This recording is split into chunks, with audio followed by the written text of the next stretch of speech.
friends, Leslie from A Friend to Knit With. Welcome to episode 17 of A Friend to Knit With podcast. My name is Leslie, like I said, and I can be found on Instagram as Leslie Friend. I am friend to friend on Ravelry, and my blog name is A Friend to Knit With. So today is June 25th, Friday, fancy cocktail night. If you are a returning viewer, thank you so much for coming back. I so appreciate that we have this passion that we share together. And if you've stumbled upon this podcast, it is a podcast mostly about knitting.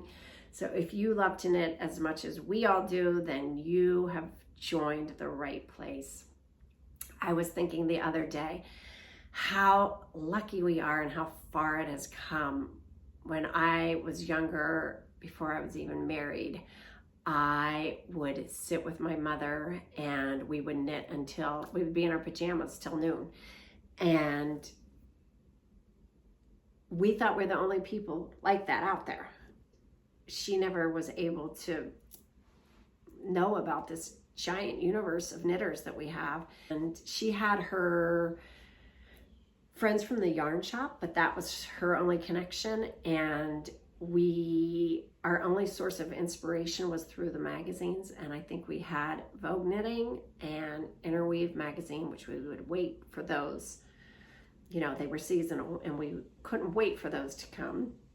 But that was where most of our inspiration came from, unless the yarn store, and I didn't have a local yarn store at the time. But yeah, we would get up in the morning and have our coffee and watch Good Morning America and Regis and Kathy Lee and have breakfast, and literally wouldn't be getting out of our pajamas till noon. We thought we're the only people like that. And I am grateful to learn that no, there are a lot of people like us. I don't know if anyone did get Vogue magazine back in the day, and I actually still get it. I still love it. The patterns are always a little ahead of their time to me. Does anyone think that? Or back? But they're not. I never want to make anything right then, but later I do. But we were going to go on a cruise so we could be surrounded by people like all of us. And they used to advertise the knitting cruises. Did anyone ever go on one that's watching? I don't know. I know people went on them, but we never did get to go on that cruise. And regarding my mother, thank you so much. I get messages all the time, and yes, she is still doing well. She has dementia, and as we know, there is no cure for dementia. It's just a progressively slow disease, and we just try to spend as much time with her as we can. And I go once a month to see her. So, and last month I brought this back, so I'll talk to you. That's her sweater. I'll talk to you a little bit about that. But anyhow, grateful that you guys are all here and that we know that we're not alone, that we all love to knit as much as each other. So I am going to talk about my first finished object, which I haven't been here in 2 months, since the end of April. So I made this in May, and it took about 4 weeks. I am going to start to try to tell you how long things take, because I really appreciate knowing how long sweaters take for people. And I can do that because I am a monogamous knitter. Excuse me, I'm thirsty. For the most part, I usually have something small on the needles and something bigger. But when I get going, I just don't like to lose my place. I have a very hard time jumping around between patterns. So this took about a month to make, and this is my Simple Stripes sweater by Suvi Knits, and I am a total copycat because Gina from Skeincocaine put this on her Instagram, and I instantly fell in love, and it is her yarn, and it's called her Perfect Palette, and I laid it out exactly like Gina did, except that I switched the order. She had the pinks up close to her face, but since I have a lot of pink in my skin, I don't usually like pink around my face, and so I did blues up near the top. But otherwise, I did exactly the same. I did 13 rows because she figured it out that was about the same as the Simple Stripes the width of her stripes. But this calls for 5 colors and a 3 repeat, and she has 15 colors, so it worked out perfectly. It's about the same length because of the 13 rows instead of the 8 that Gina figured out for me. And I was so happy I mentioned it early, a few podcasts ago, because Gina was watching and said, no, you're not making the striped sweater by Andrea Mowry, which I thought I was going to be making. But it would have taken a lot of figuring out because Andrea Mowry's stripes calls for a sport weight yarn, and the simple stripes calls for a fingering weight yarn. So that's why this worked out so well. Now, I hope when Gina puts them in her shop, Gina, are you listening? Because the palette that I bought and the amount that I bought will make a medium or smaller. There needs to be another kit size to make bigger sweaters because I literally don't have any of these remaining colors left. I have a little bit of these colors at the top, but none of the others. I literally used all of it, but a tail maybe this long. And the only thing I will recommend for any pattern or for any of your knitting, just to have it, it's so handy. And I didn't use kitchen scale forever, but now I'm all about weighing and figuring out if I have enough yarn to do a project. So what I did for the sleeves, I did do them 2 at a time, separate needles, because I have an abundance of needles. And so I just left each one on a needle and would finish a color before I started the new color, just to make sure. And I weighed out my yarn, and then I knew what to hold for the second sleeve. But just in case I didn't have enough to make them match, I at least wanted my sleeves to match and to be the same length. I did 1 stripe at a time and went back and forth. I also did the jogless stripes, the jogless, I guess it's called the jogless stripes, jogless seam. But when I was joining the new color, and I think it turned out pretty well. You can kind of see a tiny bit, but I think it really did turn out pretty well. And I wanted to mention, yes, so a few podcasts ago, it wasn't a podcast, I did a little tutorial on the half and half triangles wrap and what I do on the edge of that. I also mentioned that the way I like to add a new ball of yarn.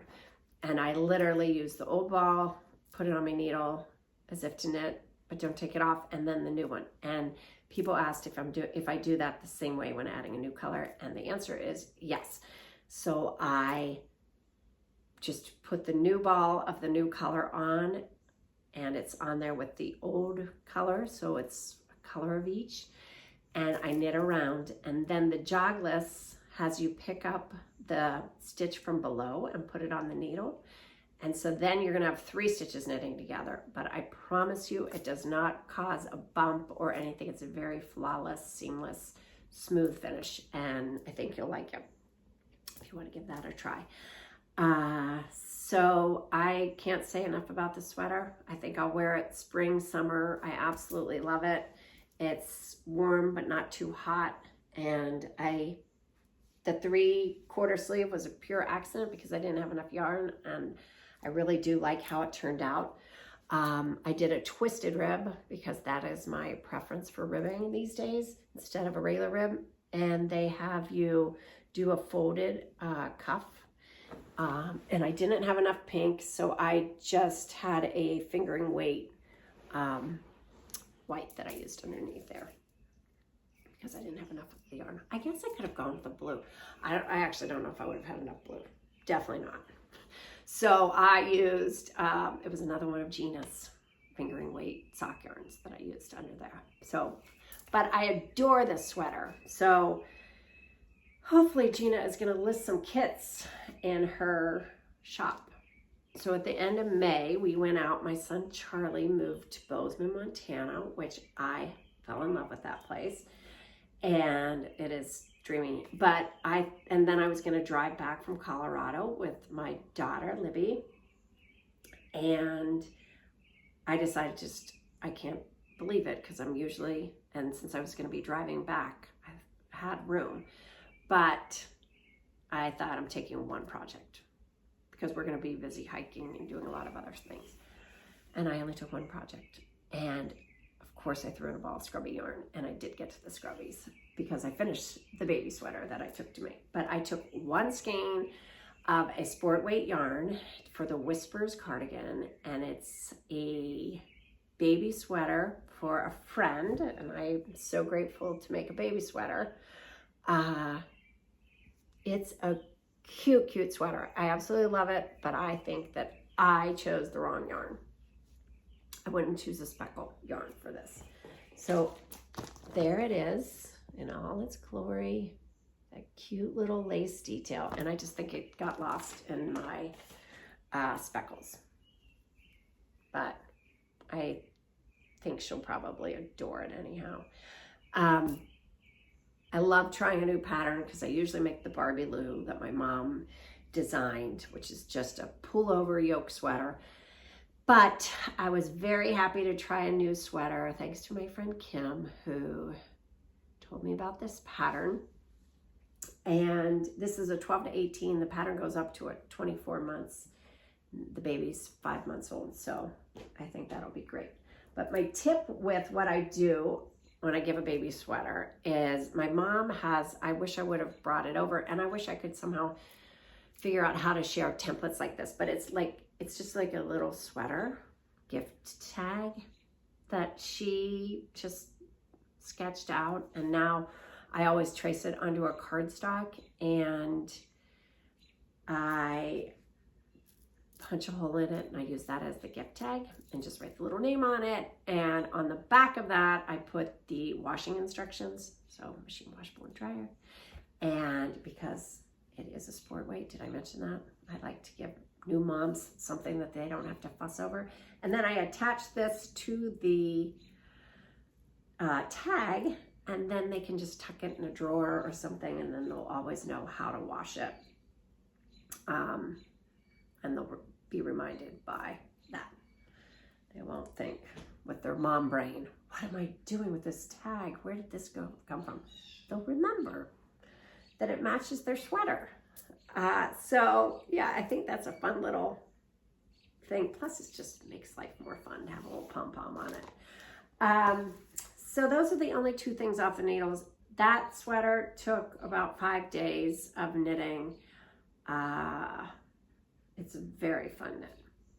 It's very fun to make a baby sweater because it just flies off the needles. Okay, this bag, you guys, is so cute. My friend Christine told me about it, and it's a Cocoknits. It's called the Kraft Caddy, I believe. And I had to get it at my yarn shop. Christine said that would make a great Mother's Day gift for you. I'm like, damn straight, I'm going to get my Mother's Day gift. So I bought myself a Mother's Day present, and this was it. And the handles are sold separately. My yarn store only sold these short little handles, but I think there are long handles, and I think there are different colors of all of this. I love the army green. I was even thinking, I mean, I do carry it like this, and I do take it with me in the car. So I like the handles, but I was thinking you probably don't even need the handles. It has 2 little holes there, but you could make like a tassel or pom-pom or something to fill in those holes, or weave something back and I don't know. But I was thinking, you know, the handles might not be necessary for everyone because it just sits so nicely and keeps things so organized. I promise it's organized in there.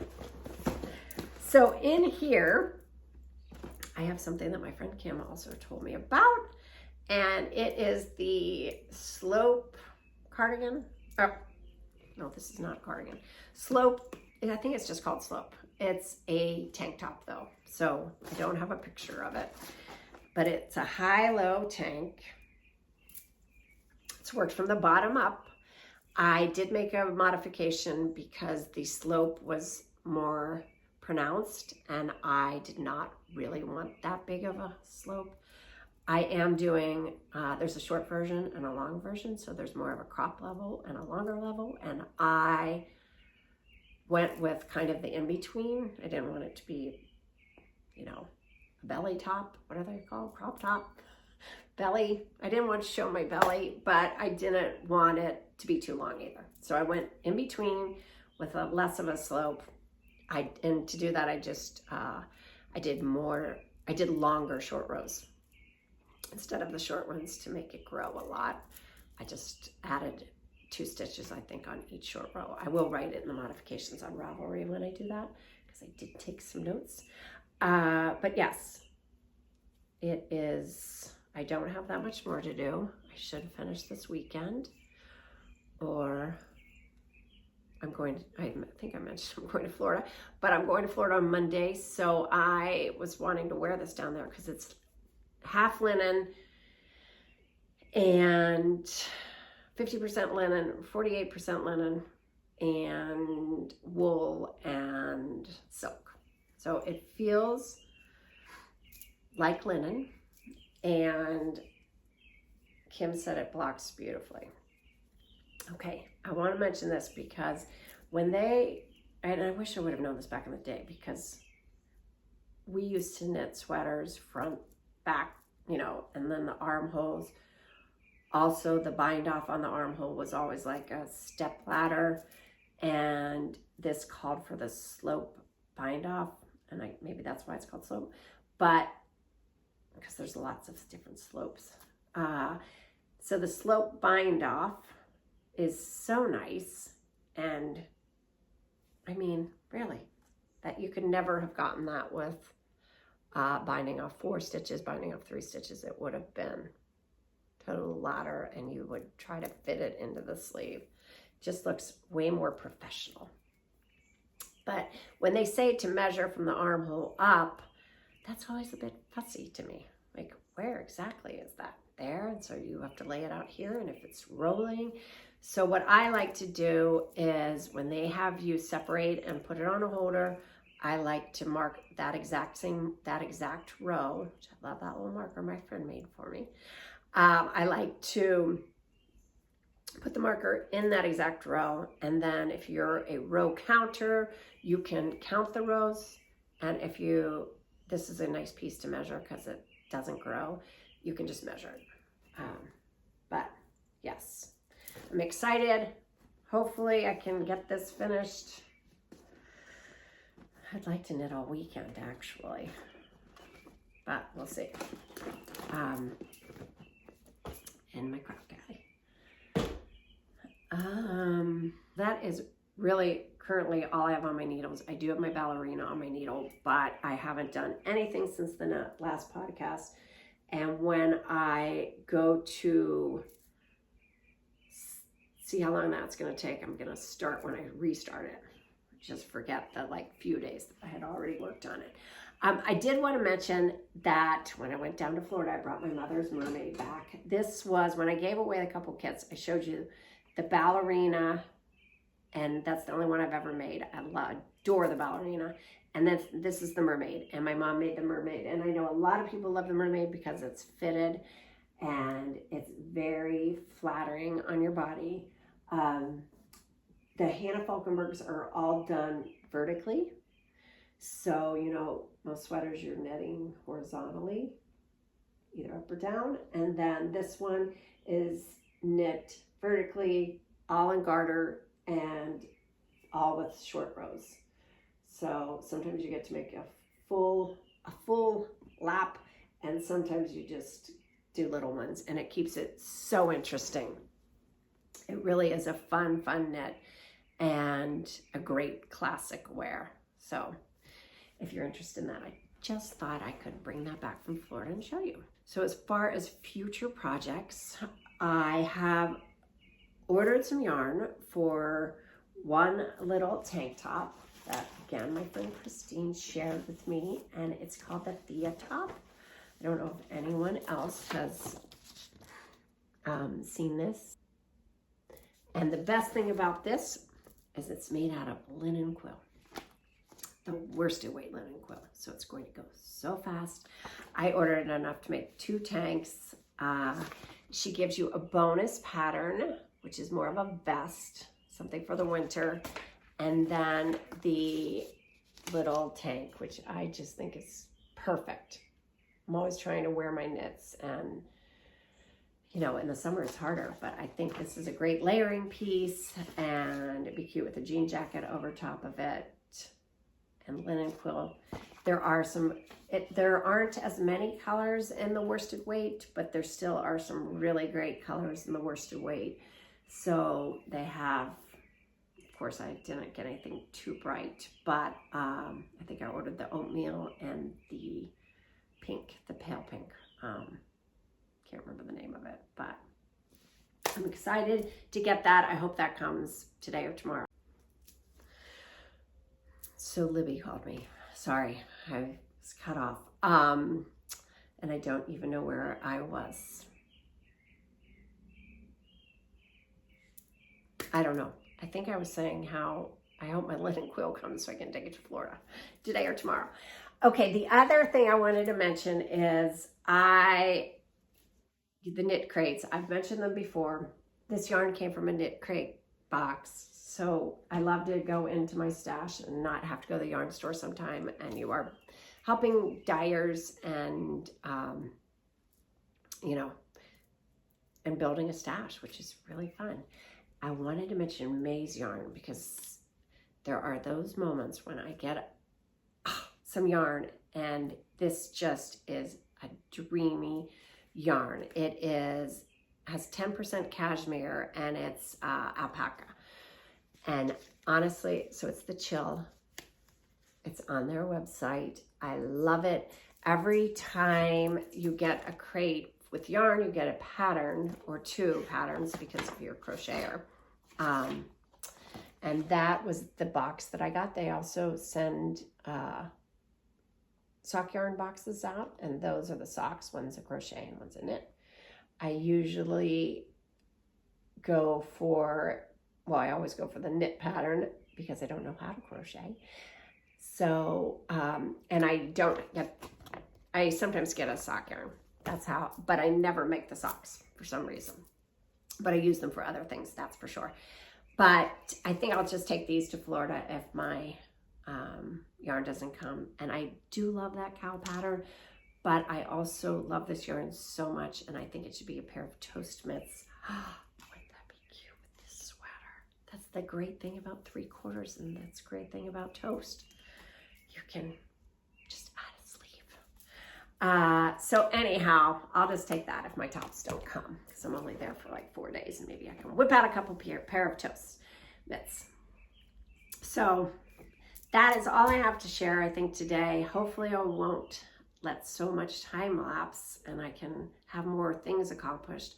I have 2 kids home for the summer, which I am so happy about, but it takes a lot of time. They take a lot of time.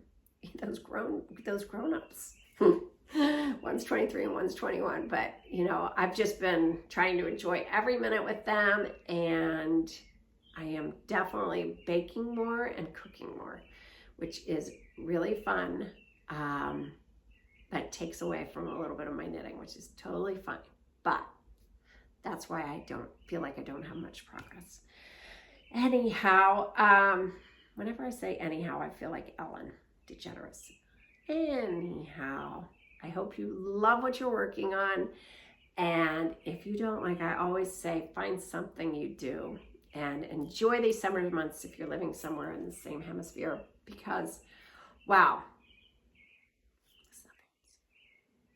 they want to say goodbye too. So, all right, thanks so much for watching, friends, and take care. See you soon. Bye.